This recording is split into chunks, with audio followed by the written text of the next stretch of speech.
Welcome back to another explainer. So today we're diving into the absolute anatomy of corporate survival. There's this really common misconception out there that if a company is showing a profit on paper, it's totally safe. But the harsh reality, profit does not equal survival. Cash flow does. So we're going to follow the literal journey of a dollar through a business to see exactly why that is. Let's get right into it. All right, here's our quick roadmap for today. 1, the lifeblood of business. 2, the cash conversion cycle. 3, primary versus secondary liquidity. 4, liquidity drags and pulls. And 5, working capital strategies. Starting off with Section 1, the lifeblood of business. Okay, to really understand daily corporate survival, we have to look at working capital. Simply put, it's an issuer's short-term assets minus its short-term liabilities. Short-term assets, that's your cash, your inventory, your accounts receivable. Liabilities are those immediate bills and, of course, payroll. How we measure this balance is absolutely crucial. Analysts are constantly tracking this using key metrics, things like the current ratio, the quick ratio, and the cash ratio, just to test if a company can truly, actually, cover those immediate bills. It is the literal lifeblood of operations. Moving right along to Section 2, the cash conversion cycle. Now, you might be wondering, how does that working capital actually move around? We map that using the cash conversion cycle, or the CCC. The formula is days of inventory on hand plus days sales outstanding minus days payable outstanding. Sounds like a mouthful, right? Let me translate that into a real-world journey. Imagine day 0. You buy inventory. The time it just sits there in your warehouse, that's your DOH. Let's say you finally sell it on day 60. Now you're waiting for the customer to pay you. That waiting period, that's your DSO. But remember, you didn't actually pay your supplier on day 0. You negotiated terms to pay them on, say, day 30. That is your DPO. So the total time from when cash actually leaves your pocket to pay the supplier to when cash finally enters your pocket from the customer, that whole span is your cash conversion cycle. And as you can guess, the shorter this cycle is, the much better off you are. And this beautifully illustrates what happens when companies completely master that math. Look at Walmart. They run a cycle of just 6 days. That's incredibly efficient. But what's really wild here is Target and Costco. Target is sitting at -5 days. No way, right? They've actually achieved this magical negative cycle.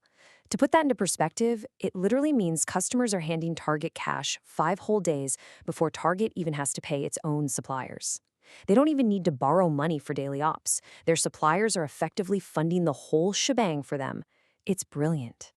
Which brings us to Section 3, primary versus secondary liquidity. But, what happens when that organic flow just isn't quite enough? This graphic right here shows the spectrum of asset liquidity. At the very top, you've got the most liquid asset of all, cold, hard cash. Just below that are short-term investments, stuff you can quickly turn into cash if you really need to. But as you move down, things get significantly harder to convert quickly. We're talking accounts receivable and, further down, physical inventory. I mean, it takes real time to sell off inventory, right? So while having cash on hand is definitely great, the absolute best long-run primary source of liquidity for any healthy company is simply the cash flow consistently generated from its everyday business operations. Let's starkly contrast the two types of sources here. Over on the left, we've got primary sources. Think of this as normal, healthy breathing for a company.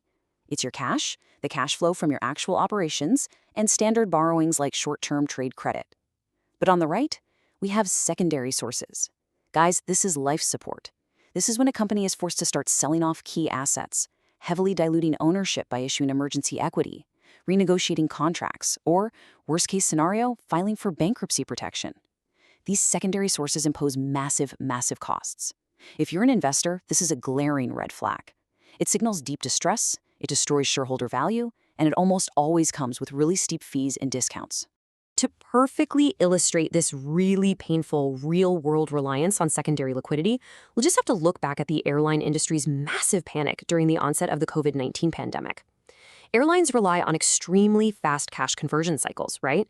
Think about it. You pay for your ticket way before you ever actually fly. So when flights just completely stopped, cash inflows plummeted to 0 instantly.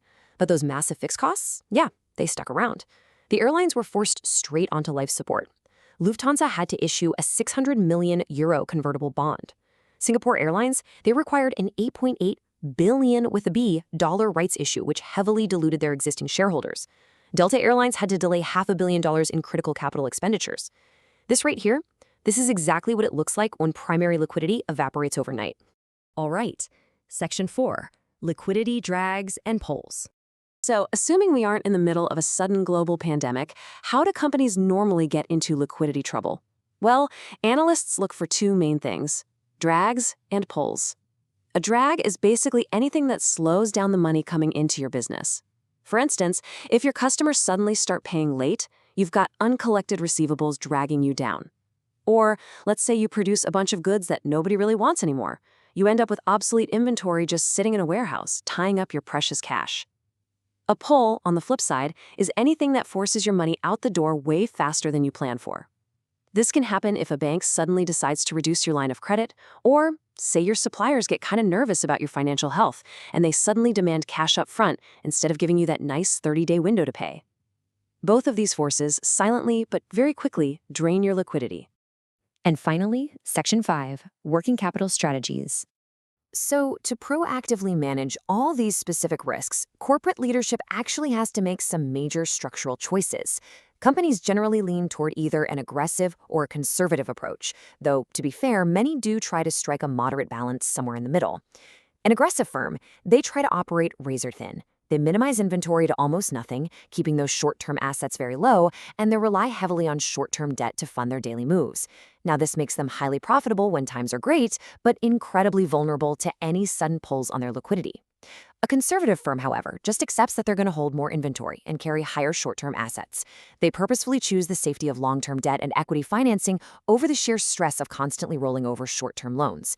Meanwhile, a moderate approach tries to balance that risk and return, matching short-term assets with short-term liabilities to tread safely right between those two extremes. Which brings us to our ultimate takeaway for this explainer. Next time you're analyzing a company, you really have to look past just the top-line revenue and the net profit. Look at their cash conversion cycle. Dig into the numbers and ask yourself, is this business truly breathing on its own primary liquidity, or is it just days away from needing life support? Definitely something to think about. Thanks so much for exploring this with me today, and I'll catch you in the next explainer.